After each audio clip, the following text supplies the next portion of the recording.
کہ ہم رب کی مدد کا یقین حاصل کرنے کے بعد دنیا والا حساب کوئی نہ لگائیں. دنیاوی حساب سے ٹیکنالوجی حاصل کرنا، اسلحہ حاصل کرنا، کمیونیکیشن سسٹم پورے رکھنا، جتنی طاقت ہو سکتی ہے پوری کرنا، سیاسی اعتبار سے دشمن کو پھاڑنے کی کوشش پوری کرنا، جو کام ڈپلومیسی کے ذریعے ہو سکتا ہے، جو سیاست کے ذریعے ہو سکتا ہے، جو تیاری کے حساب سے، فوجی حساب سے ہو سکتا ہے، وہ مکمل کرنے کے بعد پھر ہم دیکھیں گے رب ذوالجلال کی طرف. اذ جاؤکم من فوقکم ومن اسفل منکم، جب باہر سے بھی دشمن آیا، اندر سے بھی دشمن متحرک ہوا. وَإِذْ زَاغَتِ الْأَبْصَارُ، جب آنکھیں پتھرا گئیں. وَبَلَغَتِ الْقُلُوبُ الْحَنَاجِرَ، کلیجے منہ کو آ گئے. وَتَظُنُّونَ بِاللَّهِ الظُّنُونَ، اور تم نے اللہ کے بارے میں بدگمانیاں شروع کر دیں. هُنَالِكَ ابْتُلِيَ الْمُؤْمِنُونَ، وہاں مومنوں کو آزمایا گیا. وَزُلْزِلُوا زِلْزَالًا شَدِيدًا، ان کو شدید جھٹکے دیے گئے. جن جھٹکوں کو اتنا بڑا رب شدید کہتا ہے، وہ جھٹکے کتنے شدید ہوں گے. کس کو دیے جا رہے ہیں؟ کائنات کے افضل ترین نبی محمد صلی اللہ علیہ وسلم اور ان کے ساتھیوں. پاکستان امریکہ کا اتحادیہ، لہذا مسجد میں، مدرسے میں، پولیس اسٹیشن میں اور فوجی چھاؤنیوں میں دھماکے کرو، ان کو قتل کرو، اس لیے کہ یہ امریکہ ہے، یہ امریکہ کا ساتھ. یہ ہوا ہمارے ساتھ. نیچے سے بھی دشمن آیا، اوپر سے بھی دشمن آیا، سب کچھ ہوا، مگر اسٹریٹجی یہ تھی کہ دشمن کو چھیڑنا نہیں اور آگ کو بھڑکنے نہیں دینا. کوئلے رہیں، شعلہ نہ بنے. کبھی تیر اور گولی چلانا جہاد ہوتا ہے اور کبھی گولی کو روکنا جہاد ہوتا ہے. اور جو امیر ہوتا ہے اس کی طاعت میں خیر ہوتی ہے. جنگیں جذبات کے ساتھ ساتھ طاعت کے ساتھ لڑی جاتی ہیں، صرف جذبات کے ساتھ نہیں. تو یہ جو سوشل میڈیا ہے نا، یہ بڑی مصیبت ہے. گھر چلانا نہیں آتا، ملکوں کے چلانے کے فتوے اور اس کے فیصلے اور اس کے مشورے اور اس پر فتوے دینے شروع کر دیتے ہیں. ہمارے اللہ کے فضل کے بعد مسل اتنے مضبوط ہیں کہ ہم نے 2 نام نہاد سپر پاور کو شکست دی ہے. سیلیبریٹ کرو اس کو. وہ اپنی شکست نہیں مانتا اور ہم اپنی فتح بھی نہیں مانتے. ہم نے 2 دنیا کی سب سے بڑی قوتوں کو پاش کیا اللہ کے فضل سے. مجھے شک ہے اس بات کا کہ باقاعدہ حماس کے لوگوں کو امریکہ نے بلایا ہے قطر میں چند دن پہلے، اور ان کو بلا کر وہاں پہ ان پر حملہ کیا ہے. یہ وہ کیچوا اور وہ بوٹی لگ رہی ہے جس کے ساتھ وہ بڑی مچھلیاں پکڑنا چاہتے ہیں کہ اس اسٹیبل ملک میں حملہ ہوگا. ہم نے بڑی کوشش کی عربوں کو اٹھانے کی، نہیں اٹھے. اب یہاں حملہ ہوگا تو یہ اٹھیں گے، اور یہ اٹھیں گے تو پھر اس کے ساتھ پاکستان پیچھے نہیں رہ سکے گا. ان کی اپنی بھی یہی سازش معلوم ہوتی ہے. اگر ان کی بھی سازش یہی ہے تو پھر ہمیں بھاگنے کی بجائے ہمیں فوری طور پہ تیاری اور دعائیں اور اپنے ہر قسم کے تیاری کے جو لیول ہیں ان کو پورا کرنے کی ضرورت ہے. انشاءاللہ جو کچھ ہم کر سکتے ہیں وہ کر لیں تو پھر رب ذوالجلال کی مدد ضرور آئے گی. کبھی بھی رب اپنے وعدوں سے نہیں پھرتا. ومن اوفا بعہدہ من اللہ، اللہ کے وعدوں سے زیادہ وفادار کون ہو سکتا ہے؟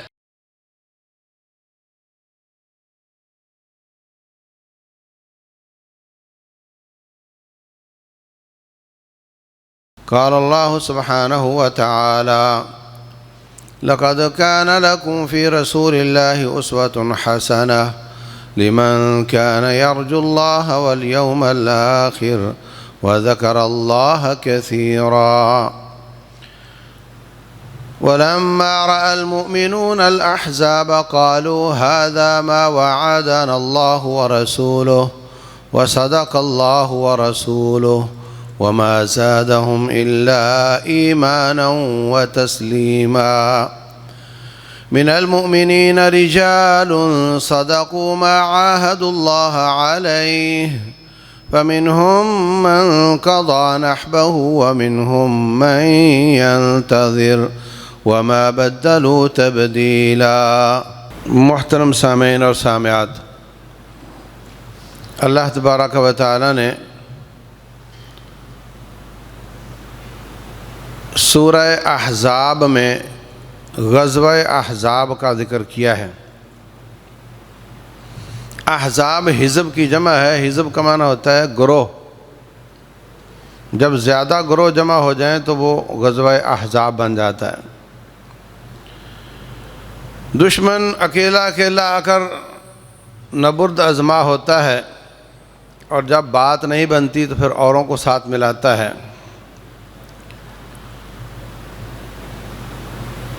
افغانستان میں پہلے روس آیا، پھر امریکہ تقریباً 61 ملکوں کے ساتھ آیا اور مسلمانوں نے دفاع کیا، ہجوم نہیں کیا۔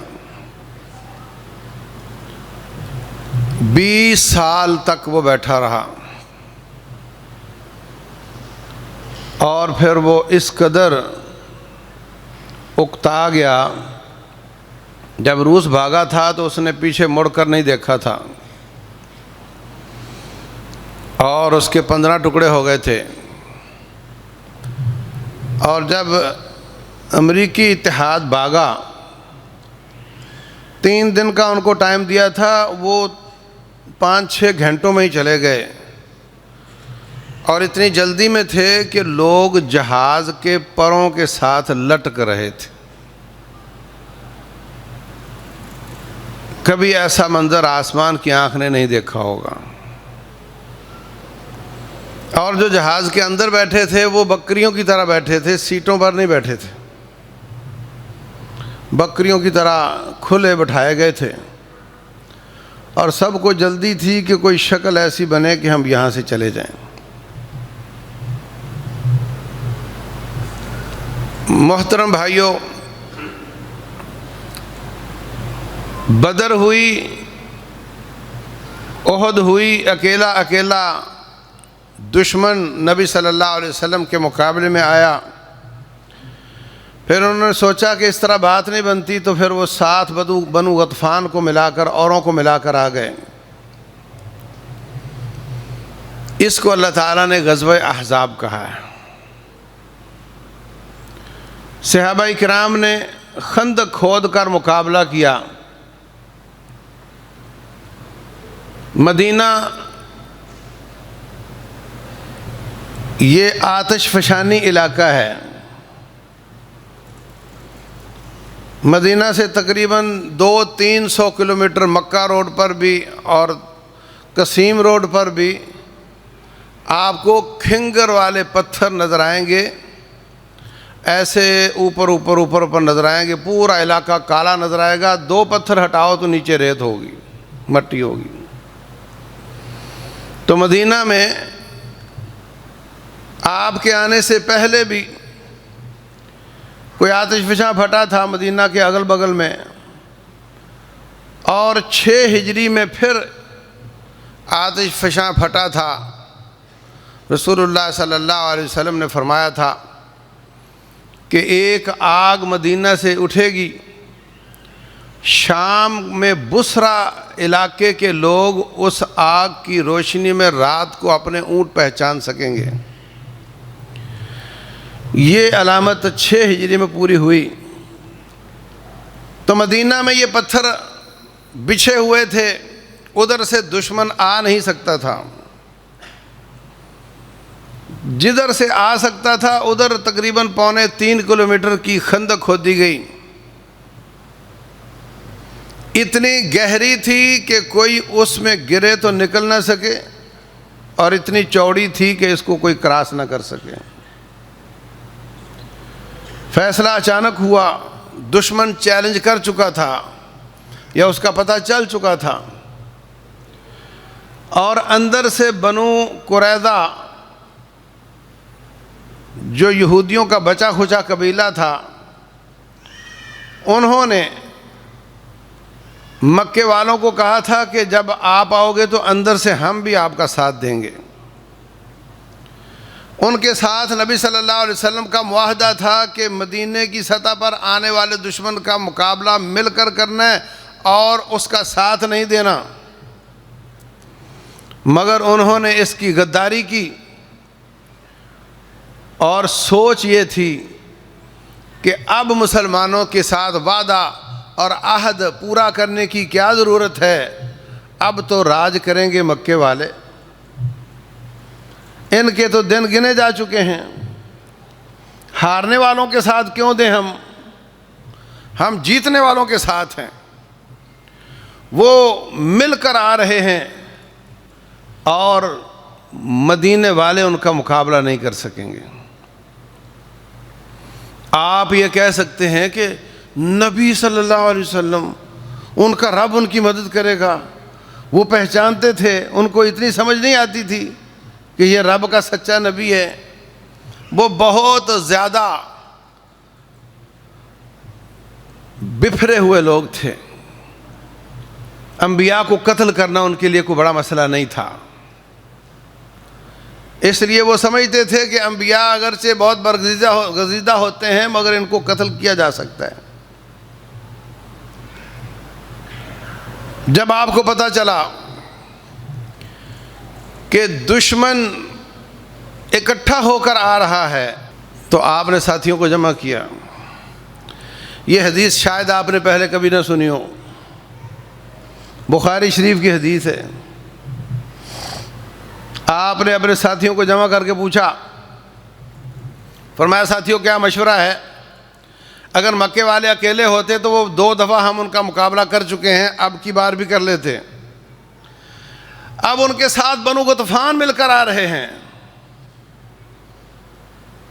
اور بھی قبیلے آ رہے ہیں، اب مقابلہ تھوڑا مشکل لگ رہا ہے۔ کیا مطلب؟ کہ رب کی مدد کا یقین ہونے کے باوجود دنیا کے حساب پھر بھی لگانے پڑتے ہیں۔ ایسا بالکل نہیں ہے کہ ہم رب کی مدد کا یقین حاصل کرنے کے بعد دنیا والا حساب کوئی نہ لگائیں۔ دنیاوی حساب سے ٹیکنالوجی حاصل کرنا، اسلحہ حاصل کرنا، کمیونیکیشن سسٹم پورے رکھنا، جتنی طاقت ہو سکتی ہے پوری کرنا، سیاسی اعتبار سے دشمن کو پھاڑنے کی کوشش پوری کرنا، جو کام ڈپلومیسی کے ذریعے ہو سکتا ہے، جو سیاست کے ذریعے ہو سکتا ہے، جو تیاری کے حساب سے، فوجی حساب سے ہو سکتا ہے، وہ مکمل کرنے کے بعد پھر ہم دیکھیں گے رب ذوالجلال کی طرف۔ اس لیے فرمایا وَأَعِدُّوا لَهُم مَّا اسْتَطَعْتُم مِّن قُوَّةٍ، جو کر سکتے ہو کر لو، اس کے بعد میں آؤں گا۔ آپ ہاتھ پہ ہاتھ رکھ کر کہو نہیں جی اللہ ہمارے ساتھ ہے، اس طرح نہیں ہوتا۔ کتنی بڑی بات ہے، غزوہ احزاب تو آپ نے 10 بار سنا ہوگا، لیکن اس کے ایک ایک جز پر غور کرنا، اس سے سبق اور درس حاصل کرنا، یہ اصل بات ہوتی ہے۔ آپ نے فرمایا کیا خیال ہے ساتھیو، دشمن اکٹھے ہو کر آ رہے ہیں، اکیلے مکے والے ہوتے ہم مقابلہ کر لیے ہوتے، اب تو وہ زیادہ جماعتیں جمع ہو کر آ رہی ہیں، تو اگر آپ اجازت دو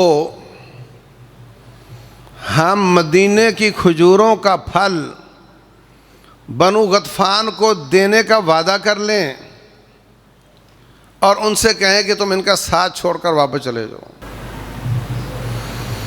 اگر اس طرح کا کوئی فیصلہ آج کا کوئی مسلمان حکمران کرے کہ ہم آنے والے دشمنوں میں سے ایک دشمن کو ہر سال اتنا پیسہ دے دیا کریں گے، چاول دے دیا کریں گے، گندم دے دیا کریں گے، اور اس کو کہتے ہیں تم چلے جاؤ، تم ان کا ساتھ نہ دو، تو ہم کیا فتویٰ لگائیں گے حکمرانوں پر؟ نبی صلی اللہ علیہ وسلم چٹکی مار کر حکمران نہیں بنے، آپ نے کمزوری بھی دیکھی، آپ نے حکومت بنائی تو کمزور حکومت بنائی، پھر آپ کی حکومت مضبوط ہوئی تو پورے علاقے پر چھا گئی۔ اس لیے آپ کی زندگی میں کمزوروں کے لیے بھی نمونہ ہے، آپ کی زندگی میں مظلوموں کے لیے بھی نمونہ ہے۔ آپ مظلوم تھے، آپ کی زندگی میں کمزور حکمرانوں کے لیے بھی نمونہ ہے، آپ کی زندگی میں مضبوط حکمرانوں کے لیے بھی نمونہ ہے، کیونکہ یہ سارے مرحلے آپ نے پار کیے ہیں، ان سارے مراحل سے آپ گزرے ہیں۔ فرمایا کیا مشورہ ہے کہ ان کو مدینے کی کھجوریں دینے کا وعدہ کر کے واپس کر دیا جائے؟ انصاری کہنے لگے جب ہم اکیلے اور کمزور تھے ہم نے اس وقت اس طرح کا فیصلہ کبھی نہیں کیا، جو بھی نتیجے ہوں بھگت لیتے تھے، مگر اس طرح کھجوریں دینے کا وعدہ ہم نے کبھی کسی سے نہیں کیا۔ آج تو رب ذوالجلال نے ہمیں اسلام کے ساتھ مضبوط کر دیا ہے، آپ کے ساتھ اللہ نے ہماری تائید کر دی ہے، اب ہم اس طرح کا فیصلہ کیسے کریں؟ تو رسول اللہ صلی اللہ علیہ وسلم نے فرمایا ٹھیک ہے، پھر ہم انشاءاللہ ان کا مقابلہ کریں گے۔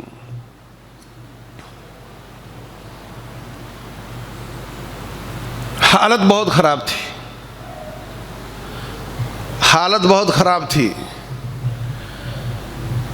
کھانے کے لیے کھانا نہیں تھا، پہننے کے لیے کپڑے نہیں تھے،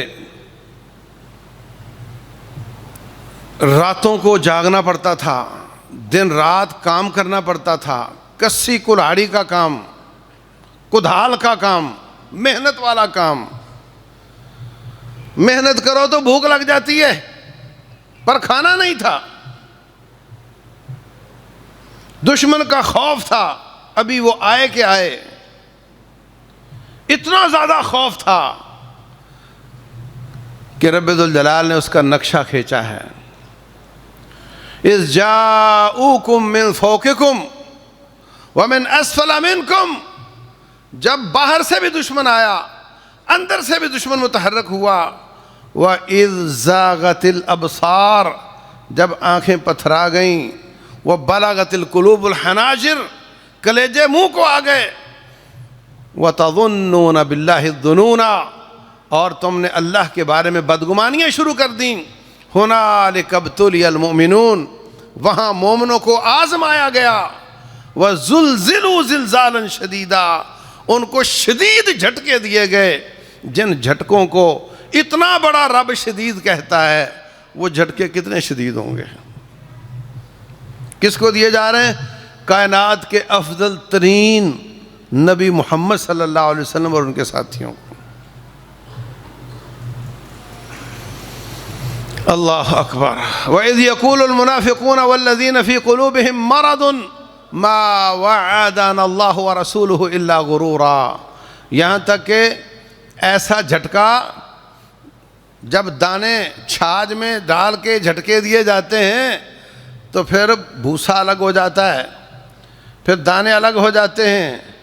جب رب نے مدینے والوں کو جھٹکے دیے، منافق کا نفاق ظاہر ہو گیا، مومن کا ایمان اپ ہو گیا۔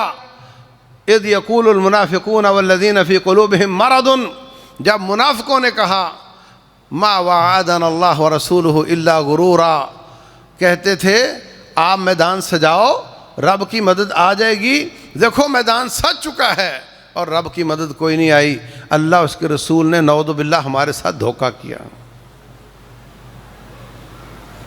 منظرنامہ وہی ہے، حالات وہی ہیں۔ انہی حالات میں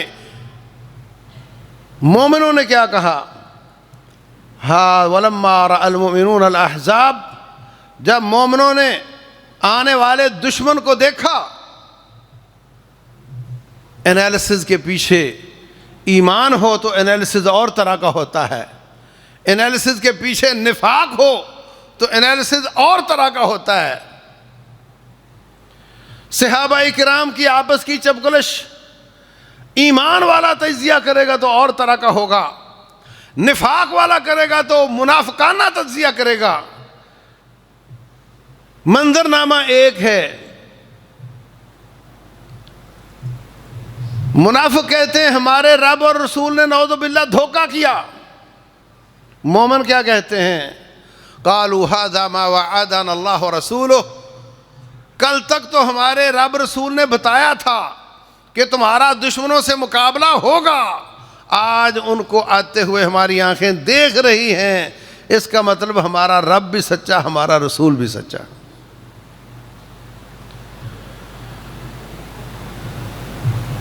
وَصَدَقَ اللَّهُ وَرَسُولُهُ، اللہ اس کا رسول سچا۔ وَمَا زَادَهُمْ إِلَّا إِيمَانًا وَتَسْلِيمًا، دشمن کو آتا دیکھ کر ان کا ایمان زیادہ ہو گیا، رب پر اعتماد زیادہ ہو گیا، اللہ پر یقین زیادہ ہو گیا۔ نبی صلی اللہ علیہ وسلم اور رب کی طاعت میں اضافہ ہو گیا، وہ جڑ گئے اور کہا کہ ہم اب کوئی نافرمانی نہیں، ہم طاعت ہی کریں گے۔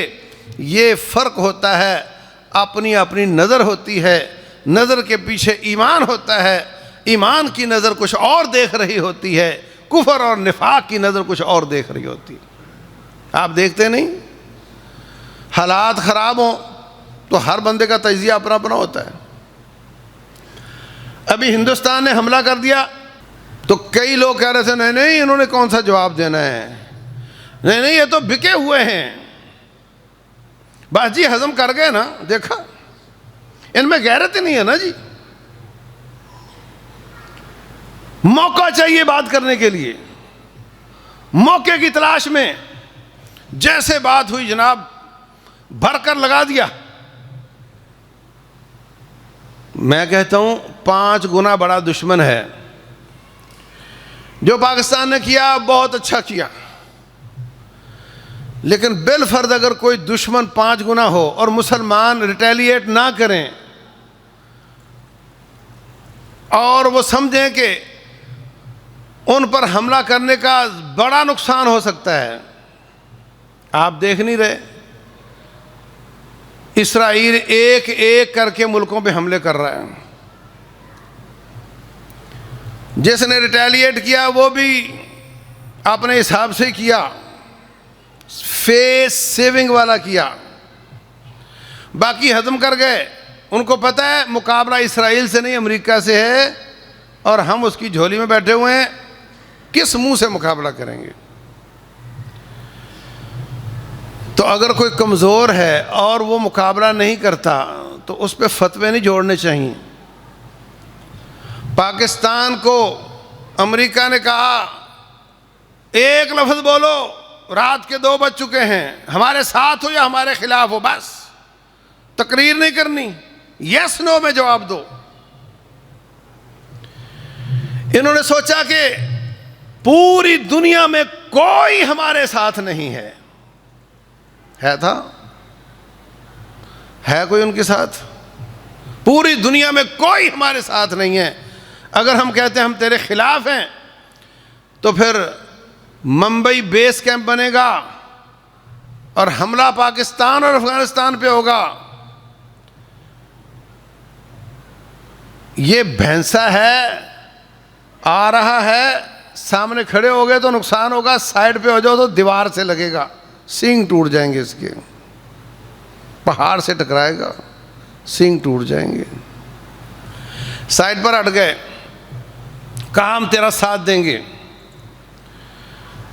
اس ساتھ میں اس کے تمام جو کنٹینر آتے تھے ان کو کھولا جاتا، اس سے کام کی ٹیکنالوجی نکال لی جاتی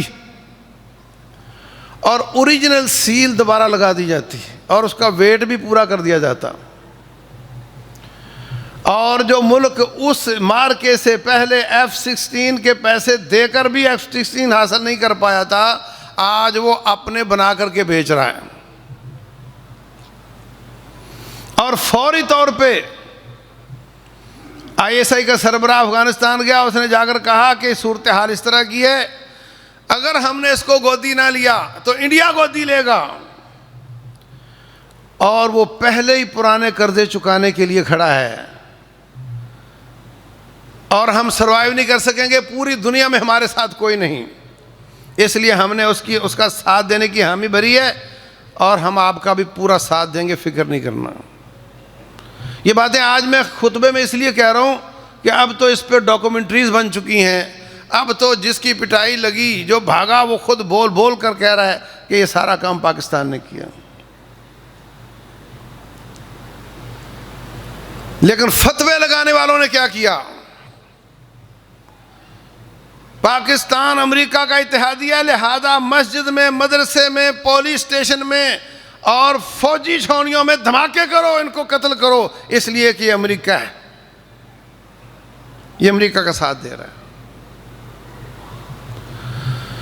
یہ ہوا ہمارے ساتھ، نیچے سے بھی دشمن آیا، اوپر سے بھی دشمن آیا، سب کچھ ہوا، مگر اسٹریٹجی یہ تھی کہ دشمن کو چھیڑنا نہیں اور آگ کو بھڑکنے نہیں دینا، کوئلے رہیں شعلہ نہ بنے. یہ اسٹریٹجی تھی، اور اس کو انلارج کرنا ہے، لمبا کرنا ہے. دشمن آ گیا، بلکہ دشمن آنے سے پہلے خندق کھود رہے ہیں، حالت خراب ہے، پیٹ پر پتھر باندھا ہوا ہے نبی صلی اللہ علیہ وسلم نے. اللہ اکبر. پورے پاکستان میں کوئی ایک بندہ دکھاؤ جس نے کبھی پیٹ پہ پتھر باندھا ہو. 5 سال گزر چکے ہیں مدینہ آئے ہوئے، اور اتنی کمزور حالت ہے کہ نبی صلی اللہ علیہ وسلم کدال چلا رہے ہیں اور پیٹ پہ پتھر باندھا ہوا ہے.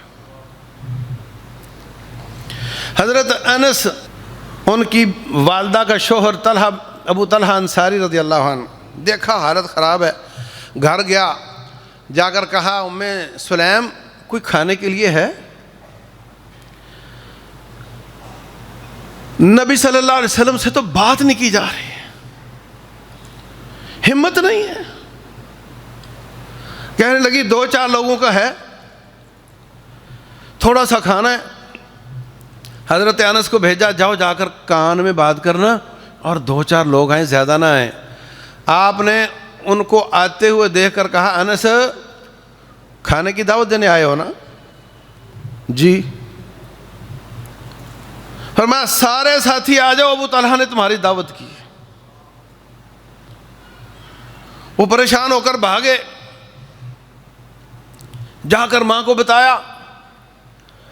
انہوں نے ان کو ڈانٹا، کہا ڈانٹے نہیں، میں نے نہیں کہا، یہ انہوں نے کہا ہے. کہنے لگی پھر جب انہوں نے کہا ہے تو وہ جانے، پھر ان کا رب جانے. آپ نے فرمایا 10 بندوں کو بٹھاؤ. آپ نے لعاب مبارک ڈالا، سالن میں بھی آٹے میں بھی. فرمایا اس کو ڈھانپ دو، تھوڑا سا کھولو، نکالتے جاؤ، اور 10 بندوں کو بلاتے جاؤ. 1400 آدمی تھا. 10 بندے آئے، کھانا کھاتے گئے، سب سیر ہو گئے، اور آٹا ویسے کا ویسا اور کھانا ویسے کا ویسا.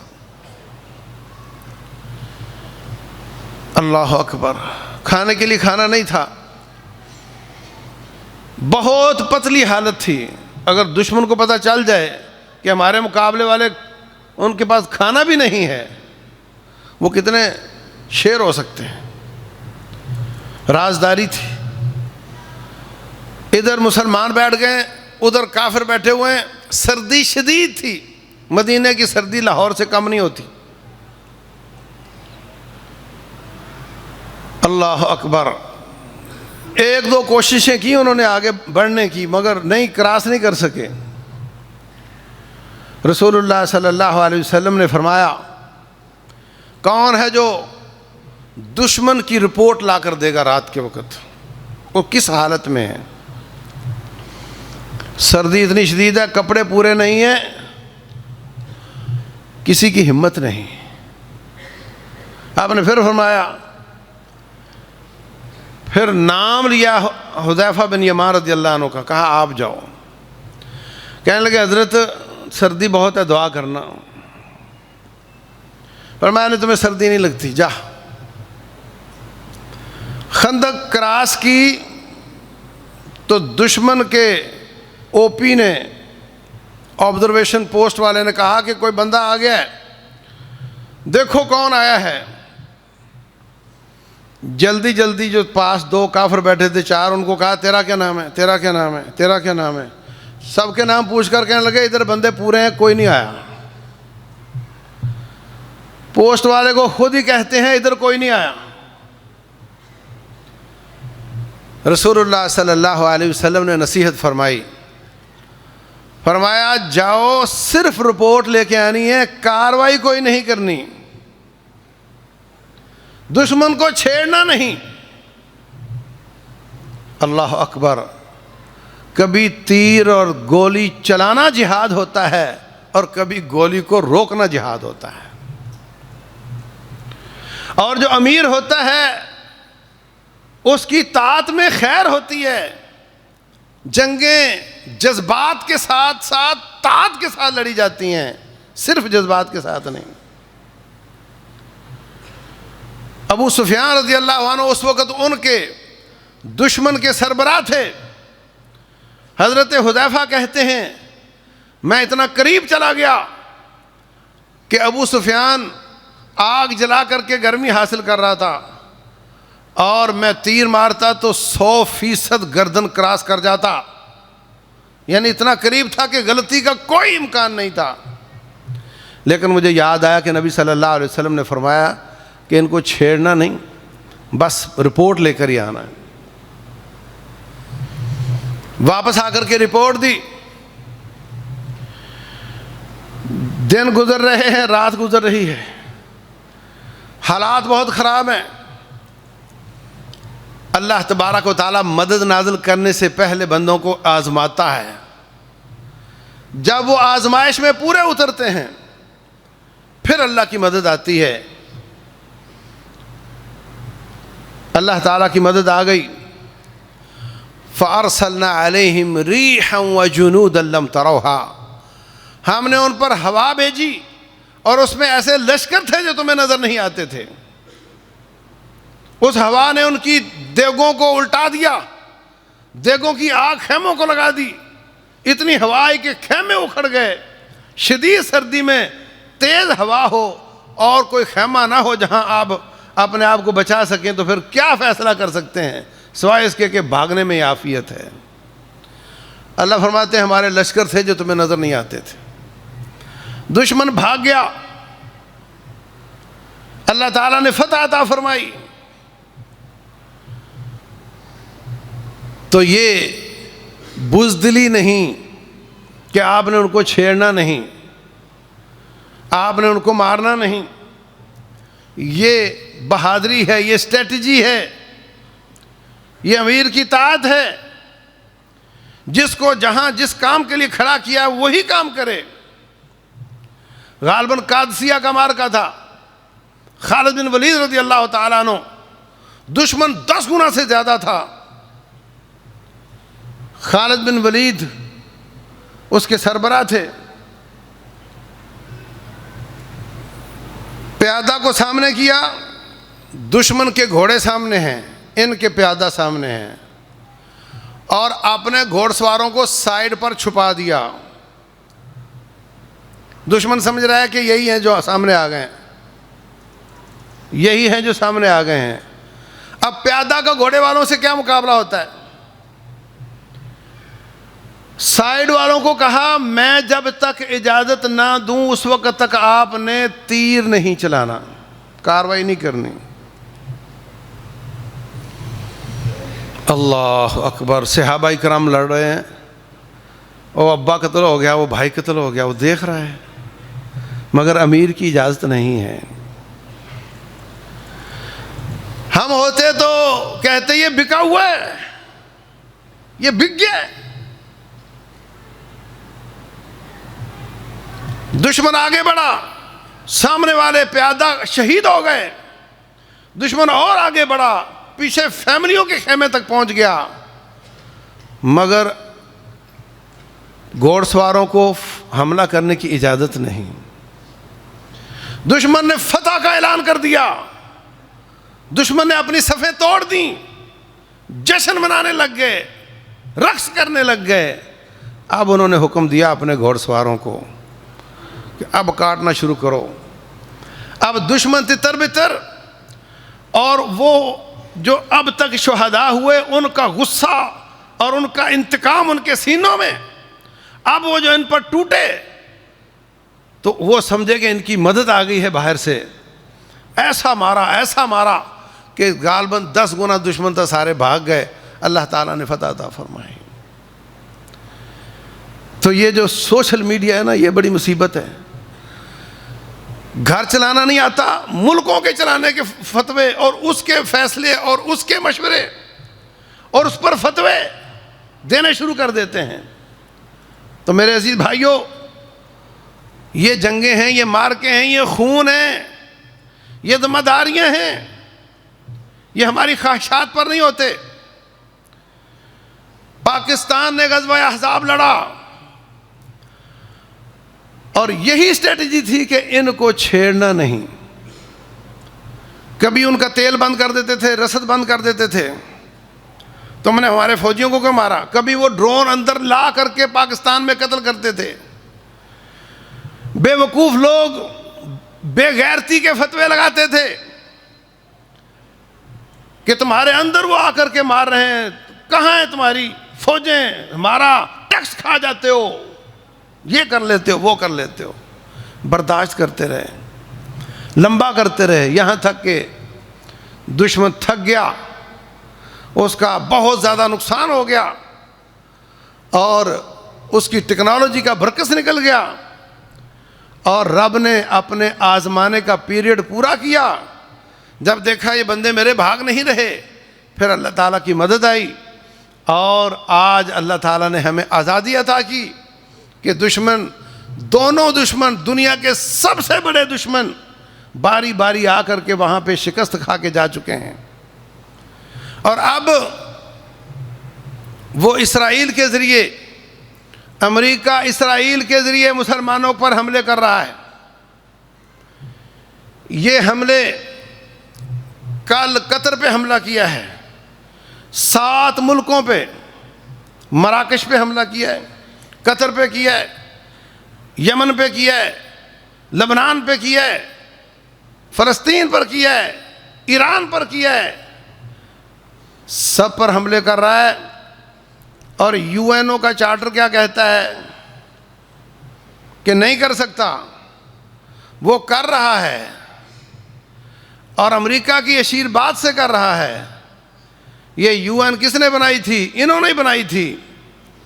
اب وہ اس کے تابوت میں کیل ٹھوک رہے ہیں, خود ہی اس کو پامال کر رہے ہیں. انشاءاللہ اس کے نتیجے میں مسلمانوں میں بیداری پیدا ہوگی. جب سے یو این بنا, نیشنل اسٹیٹس وجود میں آئیں ہیں, تو ہندوستان بھی مسلمان, پاکستان بھی مسلمان, فلسطین بھی مسلمان, کشمیر بھی مسلمان, مگر میں پاکستانی ہوں, میں سعودی ہوں, میں وہاں نہیں جاؤں گا, یہ میرا ملک ہے, وہ اس کا ملک ہے. اپنی اپنی اسٹیٹ, اس کا دفاع, اس کے لیے لڑنا, مسلمانوں کے لیے غیرت کا ناپید ہونا, یہ سب تحفے تھے جو یو این نے دیے تھے. اور آج ان حملوں سے ان ظالموں نے یو این کے تابوت میں کیل ٹھوک دیے. یو این عملی طور پہ ختم ہو چکا. ہم رب سے امید کرتے ہیں کہ اللہ مسلمانوں کو بھی وہ غیرت واپس لوٹا دے, اور یہ اس کا ملک, یہ اس کا ملک نہیں, بلکہ جہاں بھی مسلمان ہیں سب کندھے سے کندھا ملا کر کے اس کا مقابلہ کریں. اور اسرائیل کے وزیر اعظم نے پہلے یہ لفظ بولتے تھے ٹیررسٹ, جہاں جہاں ٹیررسٹ ہوں گے وہاں وہاں ہم جائیں گے. اس نے کہا جہاں جہاں اسلامسٹ ہوں گے وہاں ہم جائیں گے. اب لفظ بدل گیا, اصلی لفظ آ گیا ہے. پہلے کور لیا ہوا تھا ٹیررسٹ کا, مراد مسلمان ہی تھے. اب وہ ننگے ہو کر سامنے آ گئے ہیں اور کہتے ہیں کہ گیدڑ کی جب موت آتی ہے تو پھر وہ روڈ پہ آ جاتا ہے. انشاءاللہ یہ روڈ پہ آ رہا ہے. اللہ کرے کہ یہ کارروائیاں مسلمانوں کے اتحاد کا سبب بنے, اور رب ذوالجلال وہ دن دکھائے, وہ فلسطینیوں کی دعاؤں کا نتیجہ دکھائے, ان کے خون کا اور صبر کا نتیجہ دکھائے کہ مسلمان ایک ہو جائیں. اور اگر وہ ایک ہو جاتے ہیں تو یہ دشمن کچھ بھی نہیں کر سکتا, یہ کسی کام کا نہیں ہے. میں کہتا ہوں اس کا باس امریکہ بھی کسی کام کا نہیں ہے اگر مسلمان ایک ہو جائیں. اور یاد رکھیں, مسلمانوں نے مشرق سے لے کے مغرب تک فتوحات کی اور کبھی ان کے مقابلے والے جیتے نہیں. اس میں اللہ کے فضل کے بعد جو سب سے بڑی چیز تھی وہ یہ تھی کہ جہاد عوامی سطح کا ہوتا تھا, عوامی سطح کا جہاد ہوتا تھا. اب عوام بیچارے کڑتے جلتے رہتے ہیں اور فوجیں اور حکمران اپنے فیصلے کرتے رہتے ہیں. عوامی سطح کا ہوتا تھا, اس کو مینج کرتا تھا حکمران, اور اس کے نتیجے میں دنیا کی کوئی طاقت ان کا مقابلہ نہیں کر پاتی تھی. جب سے نیشنل سٹیٹس بنی اسی وقت سے ہی یہ ڈیزائن کیا گیا کہ فوج یہ کام کرے گی اور عوام کو اس میں نہیں آنے دیا جائے گا. تو میں یہ بھی رب سے امید کرتا ہوں کہ ان ظالموں کی ان کارروائیوں کے نتیجے میں اللہ مسلمان حکمرانوں کو یہ بھی ہدایت دے دے کہ جس طرح اسرائیل سکولوں میں گولی چلانا سکھاتا ہے، جس طرح ہندوستان سکھاتا ہے، جس طرح امریکہ طالب علم یونیورسٹی میں پڑھنے کے لیے کلاشن ساتھ لے کر آتا ہے، وہاں پہ کوئی لائسنس کی ضرورت نہیں. اسی لیول پر مسلمان بھی اپنی عوام کو تیار کریں، ان کو ذہنی طور پر بھی تیار کریں، ان کو جذباتی طور پہ بھی تیار کریں، ان کو مینج بھی کریں اور ان کو اسلحے کی تربیت بھی دیں.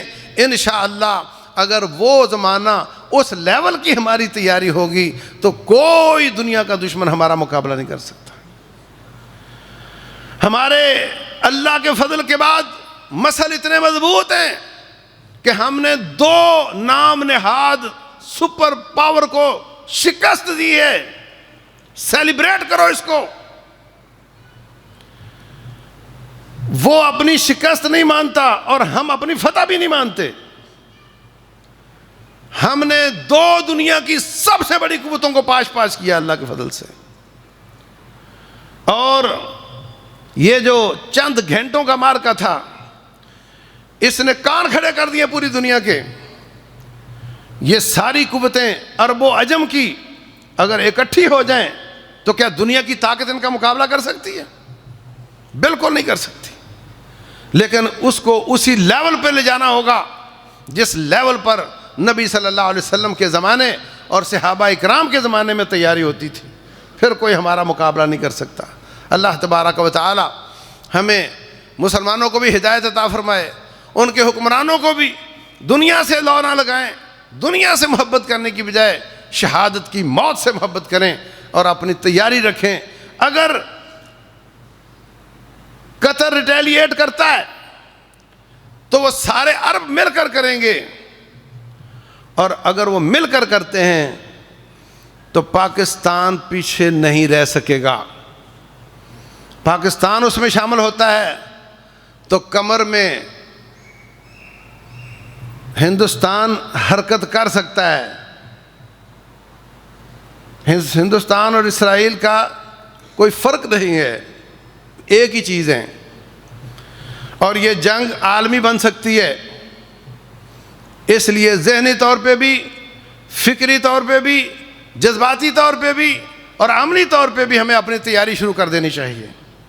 اب تک جو اکیلے مار کھا رہے ہیں صرف اس جنگ کو عالمی بننے نہ دینا اس اسٹریٹجی پہ عمل کر رہے ہیں کہ عالمی نہ بن جائے.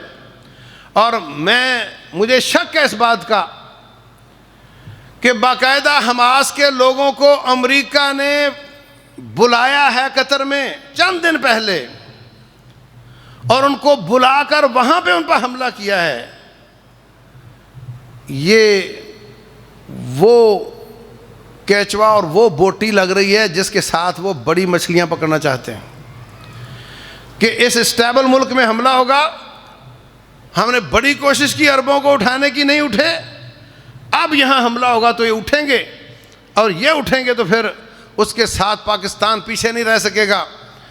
ان کی اپنی بھی یہی سازش معلوم ہوتی ہے. اگر ان کی بھی سازش یہی ہے تو پھر ہمیں بھاگنے کی بجائے ہمیں فوری طور پہ تیاری اور دعائیں اور اپنے ہر قسم کے تیاری کے جو لیول ہیں ان کو پورا کرنے کی ضرورت ہے. انشاءاللہ جو کچھ ہم کر سکتے ہیں وہ کر لیں تو پھر رب ذوالجلال کی مدد ضرور آئے گی. کبھی بھی رب اپنے وعدوں سے نہیں پھرتا. ومن اوفا بعہدہ من اللہ، اللہ کے وعدوں سے زیادہ وفادار کون ہو سکتا ہے؟ اس لیے ہم اپنا پورا کریں. اوفو بعہدی اوف بعہدکم، تم اپنے وعدے پورے کرو، ہم اپنے وعدے پورے کریں گے. ہم تو مائل بے کرم ہیں، کوئی سائل ہی نہیں، راہ دکھلاویں کسے، راہ روے منزل ہی نہیں. ہم ہی پیچھے ہیں، ہم ہی کام نہیں کرتے. ہم اگر اپنے رب سے کیے ہوئے وعدے پورے کریں گے اللہ کبھی بھی بے وفائی کرنے والا نہیں ہے. اللہ تعالیٰ جو میں نے عرض کیا سمجھنے اور عمل کرنے کی توفیق دے۔ واللہ تعالیٰ اعلم، وصلی اللہ وسلم وبارک علی نبینا محمد۔